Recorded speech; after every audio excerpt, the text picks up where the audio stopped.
So we're joined now by Martha Lane Fox, who's widely known as the digital inclusion champion here in the UK. Martha, thank you for joining us. Martha, how important is digital inclusion, both in general terms and for local government more specifically? Well, I believe that being able to access the internet and know how to use it is fundamental now to being an active consumer, citizen, friend, employee, everything.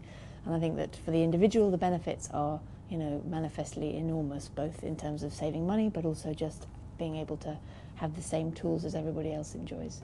I also think that now for the UK, in order to really begin to reduce that deficit costs, we need local government and central government to become more efficient, and a lot of that will be about digitising different processes and services. Okay, now obviously some people aren't online yet. There's around 10 million people who aren't digitally included. Obviously there's people in rural areas who don't have full access yet. What role do you think that councils need to play in this? How can they help? Well, a number of things they can do.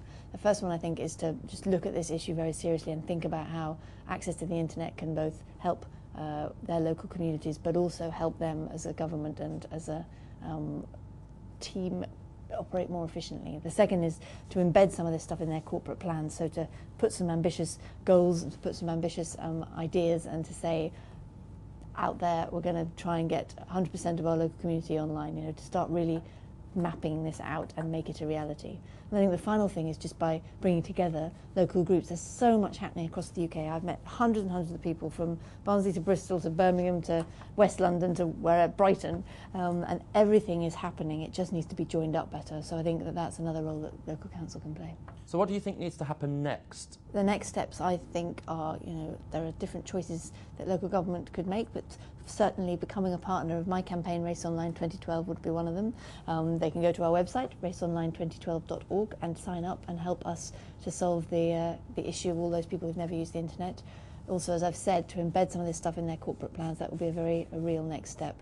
But I think it's also about cultural shift. Lots of people agree with me, but then I think sometimes go back home and write a handwritten letter to somebody in their department. It's got to come from within government as well to really shift patterns of behaviour and make sure just even the people around you in your office are able to use the internet. And why are you personally involved? Personally involved because the internet transformed my life. It's pretty simple, really. I started lastminute.com in 1997. My whole world was completely, totally thrown over. Not only did I personally gain a lot, resource-wise, but just experience-wise, but it gave me access to a whole world that I have been completely mesmerised by and continue to be. And I think technology just has an incredible role to play in helping people through both difficult times in their lives, but also just becoming active citizens. So it's just something I care very passionately about. So you're actually lobbying central government to help them push digital inclusion.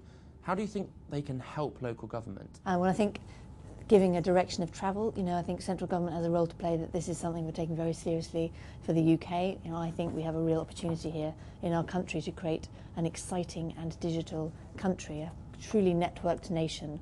And I think that, the support I've had from really across all the political spectrum just indicates that this is an issue that really is one that we can take, we can deal with, and we can put our country in a completely different place. So I think that that's one of the key messages from central to local government. And then I think it's going to be more granular around looking at particular services, looking at particular ways of working that could become much more digitised than they have been in the past. And again, that's something that local and central government can work together on.